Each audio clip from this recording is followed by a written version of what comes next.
Halo semua, balik lagi bareng gue Kian Raffi. Dan seperti biasa di video kali ini gue bakalan lanjutin alur cerita yang sebelumnya pernah gue upload.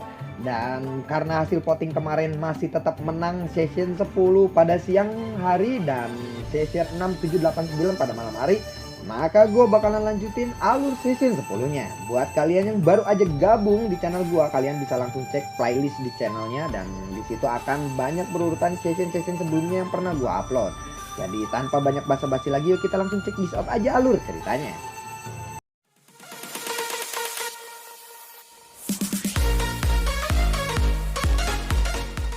Di episode sebelumnya, Xiaoyan dan Sun-Er yang telah menemukan tubuh energi tingkat 9, tiba-tiba Hunya dan Hunli memanfaatkan kesempatan ini lagi. Mereka berdua datang dan menyerang Xiaoyan saat ini. Serangan ganas dipukulkan kepada Xiaoyan, tetapi ternyata itu hanyalah tubuh bayangan dari Xiaoyan. Aku pikir kalian berdua akan tetap bersembunyi selamanya, ucap dari Xiaoyan yang mengetahui keberadaan dari Hunya dan Hunli sebelumnya. Haha, kita telah ditipu, teriak dari Hunya dan Hunli. Hunli, ayo cepat pergi, teriak Hunya saat tubuh bayangan Xiaoyan hancur. Penyergapan yang mereka berdua lakukan telah gagal. Terlebih lagi, ternyata mereka malah masuk jebakan yang dibuat oleh kelompok Xiaoyan. Karena kamu sudah muncul, kenapa kamu terburu-buru untuk pergi? Ucap dari Xiaoyan yang tiba-tiba muncul di belakang mereka. Matilah kau, teriak dari Hunya. Xiaoyan tersenyum saat melihat Hunya menyerangnya. Dan tanah di bawah Hunya tiba-tiba meledak. Buar, pilar api tinggi melesat ke langit dan bertabrakan dengan rantai hitam milik Hunya. Sementara itu, Hunya dan Hunli diblokir oleh Xiaoyan. Sun-Er dengan cepat mengambil energi bintang 9 itu. Lalu Sun-Er muncul di belakang Hunya dan Hunli. Hahaha, dari awal kami sudah merasa curiga tubuh energi bintang 9 cukup langka. Tetapi kalian berdua malah membiarkan tubuh energi ini tanpa memburunya. Jadi kami tahu bahwa kalian telah merencanakan penyergapan, ucap dari Sun-Er. Xiaoyan lalu berkata, kalian juga sudah lelah bukan karena melarikan diri selama hampir setengah bulan ini, ucap dari Xiaoyan. Kami memang sedikit menyesal. Serangan diam-diam ini adalah upaya untuk menghemat kekuatan kami. Karena ini tidak berhasil, kami akan membunuhmu, ucap dari Hunya. Hunli lalu berkata, aku akan menghentikan Xiaoyan. Sun-Er akan kuserahkan kepadamu, ucap dari Hunli. Tenang, kali ini aku akan memotong kedua tangannya, ucap dari Hunya. Hahaha, kakak Xiaoyan, hati-hati, beri aku sedikit waktu, ucap dari Sun-Er. Xiaoyan, kamu mungkin bisa mengalahkan Guyao, tetapi kamu mungkin tidak bisa mengalahkanku. Aku pasti akan membalas dendam atas lenganku yang hilang, ucap dari Hunli. Jika itu hanya serangan tingkat seperti itu, aku khawatir kamu harus menarik kembali kata-katamu, ucap dari Xiaoyan. Kedua tangan Hunli membentuk segel. Setelah pembentukan segel ini, pusaran hitam angin muncul di dahinya. Pusaran berputar sebagai simbol yang tidak biasa muncul di antara alis Hunli. Setelah itu Hunli lalu berkata, kamu orang yang beruntung karena membuatku menggunakan tato clan untuk menghabisimu kali ini, ucap dari Hunli.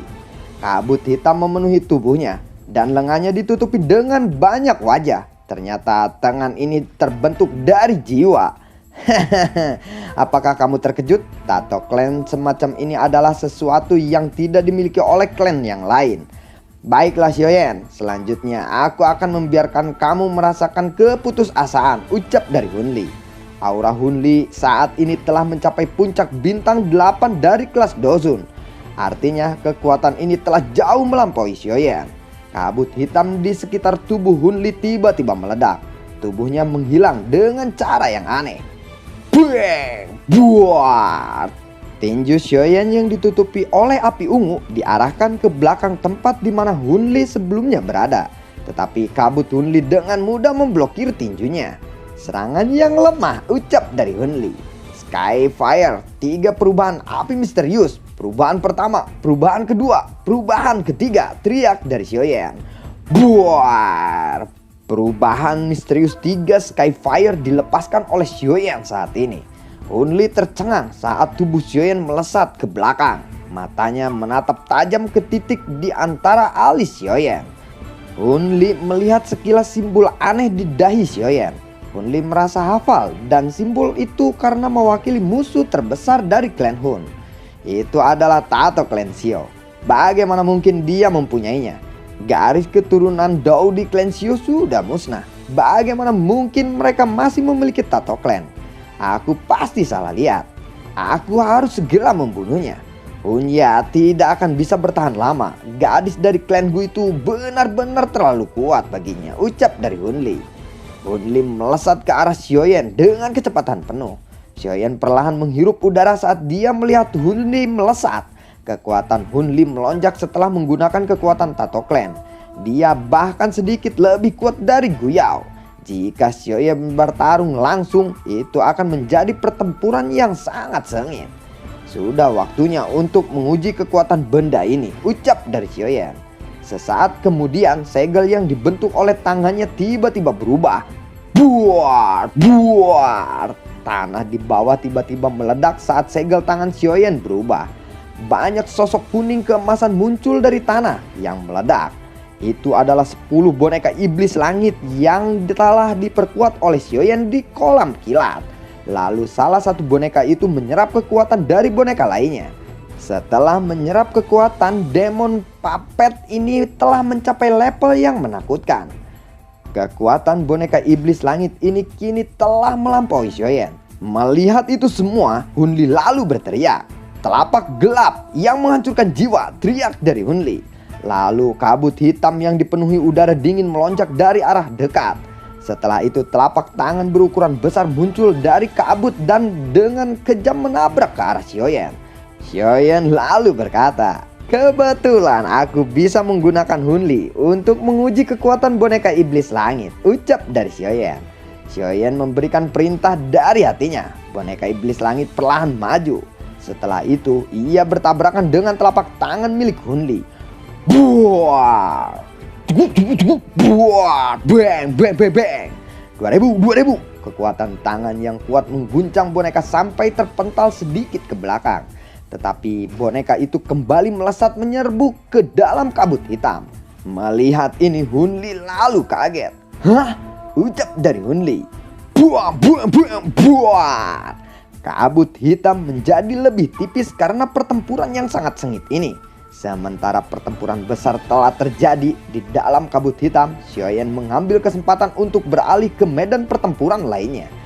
Tetapi dari kelihatannya Sun Er bisa membunuh Hun Ya jika dia diberi cukup waktu. Kekuatan Sun Er sepertinya telah mencapai bintang 9 dari kelas Dozun. Dan Hun Ya hanya di puncak bintang 8. Keduanya juga anggota klan kuno. Tidak banyak perbedaan dalam metode Ki dan skill Do yang mereka latih, ucap dari Xiaoyan. Buar! Kabut hitam pecah dan 2 sosok terbang keluar. Sialan, bagaimana bisa orang ini bisa memiliki boneka yang begitu kuat, ucap dari Hun Li. Boneka iblis langit segera melesat ke depan menuju Hun Li. Saat keunggulan pertarungan bergeser ke arah kelompok Xiaoyan, tiba-tiba muncul badai energi di sekitar mereka. Ini adalah badai energi besar makam surgawi. Kakak Xiaoyan, cepat pergi, ucap dari Sun Er. Xiaoyan mendengar itu dia lalu terkejut saat mendengar Sun Er berteriak. Tanpa ragu-ragu, Xiaoyan memanggil kembali boneka iblis langitnya. Apakah ini badai energi? Ucap dari Hun Ya. Mereka semuanya pun pergi dari sana tanpa menyelesaikan pertempuran terlebih dahulu. Karena jika mereka tersapu badai, mereka pasti akan mati. Melihat kejadian itu, Xiaoyan lalu bertanya kepada Sun Er. Sebenarnya apa itu? Ucap dari Xiaoyan. Itu adalah badai energi makam surgawi. Semacam bencana alam di sini. Kekuatannya sangat menakutkan. Bahkan seseorang di puncak kelas Dozun akan mati jika dia terjebak di dalam badai itu. Kita harus memasuki level ketiga untuk menghindarinya, ucap dari Sun Er. Xiaoyan yang mendengar itu dia lalu berkata, kalau begitu baiklah, ayo kita cepat pergi, ucap dari Xiaoyan. Sun Er dan Xiaoyan menoleh ke belakang dan di sana ada Hun Ya dan Hun Li. Tetapi Xiaoyan tidak punya waktu untuk mempedulikan mereka saat ini. Selain itu, Hun Ya dan Hun Li ternyata masih ada sosok lain yang juga kabur karena dikejar oleh badai energi tersebut. Hah? ada yang lainnya, ucap dari Xiaoyan. Hahaha, tidak disangka aku bisa bertemu dengan saudara Xiaoyan di sini, ucap dari Huo Xuan. Saudara Huo Xuan juga cukup cepat, ucap dari Xiaoyan. Saudara Xiaoyan telah naik ke tingkat berikutnya ya, ucap dari Huo Xuan. Aku hanya beruntung kali ini, ucap dari Xiaoyan. Sepertinya dua orang di belakang itu dari klan Hun ya, tanya dari Huo Xuan. Mendengar itu Xiaoyan lalu menjawab, sebenarnya selama 1 bulan ini kami telah berseru dengan mereka. Sayangnya badai energi ini telah merusak pertempuran kami, ucap dari Xiaoyan. Badai energi ini telah menyapu seluruh tingkat kedua makam surgawi. Satu-satunya cara untuk menghindarinya adalah dengan memasuki level ketiga. Kita sudah cukup dekat dengan gerbang level ketiga. Dan sepertinya kita bisa lebih dulu tiba di sana sebelum badai energi itu menyapu kita. Tetapi sebaiknya kita harus lebih cepat lagi. Kita mungkin bisa saling menjaga selama periode waktu ini. Bagaimana menurutmu saudara Xiaoyan? Ucap dari Huo Xuan. Tidak masalah, ucap dari Xiaoyan. Sementara itu Hunya yang melihat keakraban di depannya memberikan sedikit komentar. Aku tidak menyangka orang-orang dari klan Yan bisa akrab dengan Xiaoyan, ucap Hunya. Mereka semua bisa merasakan senang dulu sekarang. Nanti tak satu pun dari kalian bisa melarikan diri begitu kita mencapai level ketiga, ucap dari Hunli. Setelah beberapa saat berlalu, Sun Er lalu berkata kepada Xiaoyan, Kakak Xiaoyan, sebentar lagi kita akan mendekati pintu masuk tingkat ketiga, ucap dari Sun Er. Baiklah kalau begitu, ayo kita tingkatkan kecepatan kita, ucap dari Xiaoyan. Tirai pintu energi yang sangat besar pun terlihat dari kejauhan. Di sana ada 4 sosok yang duduk di depan tirai pintu energi. Dan salah satu dari mereka mengangkat kepalanya dan berkata, mereka semua telah datang. Dan di belakang mereka ada badai energi. Lalu seseorang yang berjubah perak menjawab, ini sudah seperti yang kita harapkan, ucap pria berjubah perak yang ternyata adalah Guzen. Guzen, bukankah kamu terlalu tenang? Itu adalah badai energi. Jika kita tersapu olehnya, tidak satu pun dari kita di sini yang akan selamat, ucap dari salah satu sosok. Hahaha, bukannya aku tenang-tenang saja melihat itu, tetapi sudah jelas jika aku panik itu sama sekali tidak ada gunanya. Ditambah lagi Jenderal Qing Yang ada di sini. Skenario terburuk kemungkinan adalah akan terjadi, ucap dari Guzen. Kemudian Sun Er dan yang lainnya pun tiba di sana. Mereka semua terkejut ketika melihat 4 orang yang duduk di depan tirai pintu energi. Gu Qing Yang, kecepatan kalian berempat sungguh sangat cepat, ucap dari Huo Xuan. Kakak Qing Yang, kenapa kalian semua tidak masuk? Badai energi akan segera sampai di sini, ucap dari Sun Er. Mendengar kata-kata Sun Er, Gu Qing Yang lalu menjawab, tirai pintu energi ini telah mengeras dan harus dipatahkan dengan paksa. Kami menunggu kalian semua untuk meminta bantuan. Apakah kamu baik-baik saja Sun Er? Ucap dari Gu Qing Yang. Aku tidak apa-apa, hanya saja kami terlibat perseteruan dengan orang-orang klan Hun selama 1 bulan ini, ucap dari Sun Er. Apa? Kedua orang itu berani menyerangmu, ucap dari Guzen. Iya, tapi mereka sama sekali tidak mendapatkan kesempatan untuk menekan kami, ucap dari Sun Er. Sekarang bukan waktunya untuk bertarung dengan mereka. Kita tidak punya waktu, ucap dari Xiaoyan. Mendengar itu semua, Guzen lalu berkata, semuanya, tirai pintu energi yang mengarah ke tingkat ketiga ini telah mengeras. Kita harus mematahkannya dengan paksa untuk memasuki tingkat ketiga. Oleh karena itu, jika kalian ingin tetap hidup, kita harus bekerja sama dan menghancurkannya. Kalau tidak, kita semua akan binasa bersama saat badai energi itu datang mencapai kemari, ucap dari Guzen.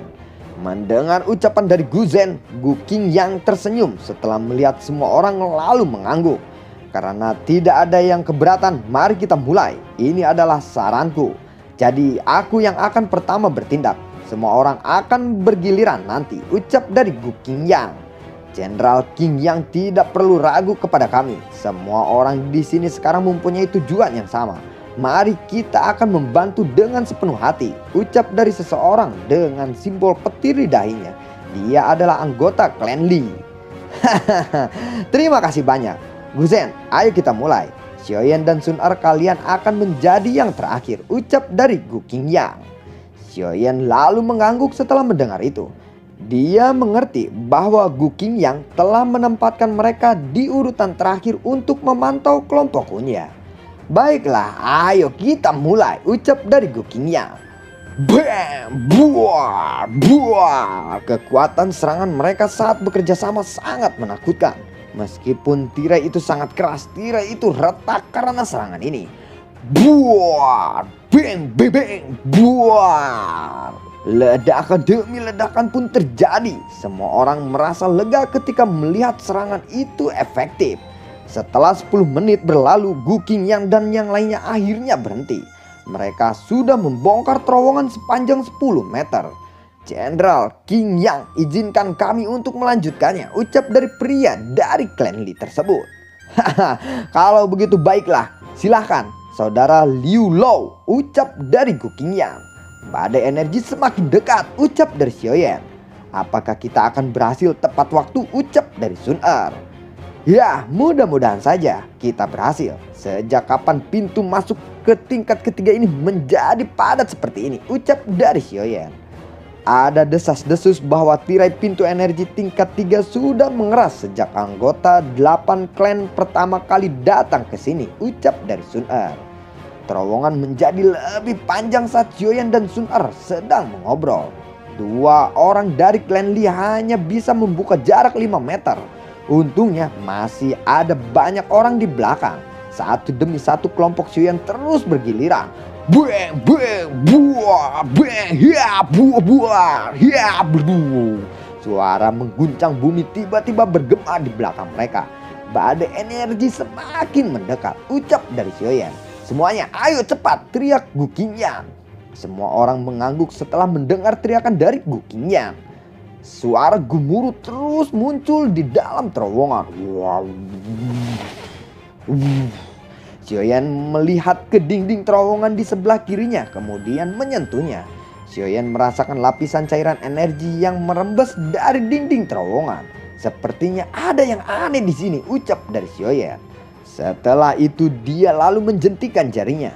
Lalu 2 pilar energi memanjang dari ujung jarinya. Dan pilar itu terhubung ke dinding terowongan. Xiaoyan, apa yang kamu lakukan? Ucap dari Gu Qingyang. Ada yang aneh dengan dinding ini, ucap dari Xiaoyan. Lalu Gu Qingyang menciptakan 2 pilar energi seperti Xiaoyan. Gu Qingyang pun merasakan sesuatu. Ada sesuatu di dinding ini, ucap dari Gu Qingyang. Buar! Gu Zhen pun menghancurkan dinding tersebut. Dan benda putih berbentuk serangga bergoyang di dalamnya. Lalu dinding terowongan pun kembali tertutup. Benda ini mengeluarkan energi untuk memperbaiki dinding terowongan, ucap dari Xiaoyan. Ini adalah serangga pemakan kuno, ucap dari Gu Qingyang. Serangga pemakan kuno, ucap Xiaoyan. Ini adalah binatang ajaib kecil yang hidup pada zaman kuno. Binatang ini mampu menyerap segalanya. Setelah itu mereka mengeluarkan energi murni. Aku pikir binatang ini sudah punah. Aku tak menyangka bisa menemukannya di sini, ucap dari Sun Er. Mendengar kata-kata Sun Er, Gu Qingyang lalu berkata, tirai energi ini aku rasa dibuat oleh serangga pemakan kuno ini. Dan kita telah menerobos masuk ke sarang mereka. Jika mereka membangun, kita pasti akan dilahap habis tanpa sisa, ucap dari Gu Qingyang. Sepertinya bukan hanya tirai energi ini. Mungkin saja energi di dalam makam surgawi ini juga diciptakan oleh mereka, ucap dari Gu Zhen. Gu Qingyang, apakah kamu berencana membuat kita semua terbunuh di sini? Ucap dari Hunya. Dengan membawa kalian semua ke tempat ini, setidaknya aku akan berusaha membuat kalian tetap hidup sampai kita bisa berhasil masuk ke tingkat 3 makam surgawi. Jika kalian tidak ikut bersamaku, kalian semua pasti sudah mati dalam badai energi itu. Sekarang bukan waktunya untuk membicarakan hal seperti itu. Kita harus membuka terowongan ini secepat mungkin, ucap dari Gu Qingyang. Mulai sekarang kalian semua harus mengerahkan semua kekuatan kalian, kecuali kalau kalian ingin mati oleh badai energi itu, ucap dari Gu Zhen. Semua orang lalu mengangguk setelah mendengar perintah dari Gu Zhen. Buang, buang, buah, ya, buah, buah, buah, pukul terus, ya, buah, buah. Tetapi semakin kuat serangan yang mereka lakukan, semakin cepat dinding terowongan ini tertutup. Jika ini terus berlanjut, terowongan ini akan menutup sebelum mereka benar-benar dapat menembus terowongan energi ini. Kita tidak bisa terus seperti ini, ucap dari Xiaoyan. Tidak ada pilihan lain, kita hanya bisa melakukan ini. Sepertinya kita juga harus menghalangi kecepatan penutupan dinding ini, ucap dari Gu Qingyan. Percuma saja, setiap serangan kita ditelan oleh serangga pemakan kuno. Menyerang sembarangan hanyalah akan menyebabkan energi yang mereka keluarkan meningkat, ucap dari Gu Zhen. Serangga pemakan kuno ini bersembunyi di balik dinding. Menyerang mereka juga tidak akan efektif, ucap dari Xiaoyan. Gu Qingyan tiba-tiba mengingat sesuatu. Buar! Tinju yang berisi angin kencang menghantam dinding. Kali ini dinding tidak hancur lebur bertebaran. Hanya penyok muncul di tempat tinju itu mendarat. Serangga pemakan kuno itu telah pergi ke depan. Buar! Buar! Mereka sekali lagi melepaskan 2 serangan. Tetapi mereka tetap tidak mendapatkan hasil yang mereka inginkan. Apalagi yang harus kita lakukan sekarang? Ucap dari semua orang yang panik kepada Gu Qingyan. Aku akan mencobanya, ucap dari Xiaoyan. Lalu bagaimanakah kelanjutan ceritanya? Akankah mereka berhasil lolos dan masuk ke pintu tingkat 3 makam surgawi, atau malah sebaliknya? Semakin mereka kuat serangan menyerang dinding itu, semakin diserap oleh serangga kuno itu. Kekuatannya diserap gitu ya. Jadi semakin diserap, yang hancur malah bagus lagi gitu, malah tertutup lagi, hancur tertutup lagi, pukul energinya keluar diserap lagi sama serangganya, hancur tutup lagi, begitu situasinya. Oke, jadi bagaimanakah kelanjutan ceritanya? Nantikan konten gua berikutnya dan semoga sehat selalu untuk kalian. Dan gua ucapin banyak terima kasih buat kalian yang selalu mendukung channel ini dari awal hingga akhir. Ada rencana nanti season 7 kita bagi 2 ya. Kita lanjutin season 10, season 7 kita arahin, atau season 10-nya yang kita arahin. Oke, nantikan informasi dari gua berikutnya dan terima kasih dan semoga sehat selalu untuk kalian. Assalamualaikum, dadah.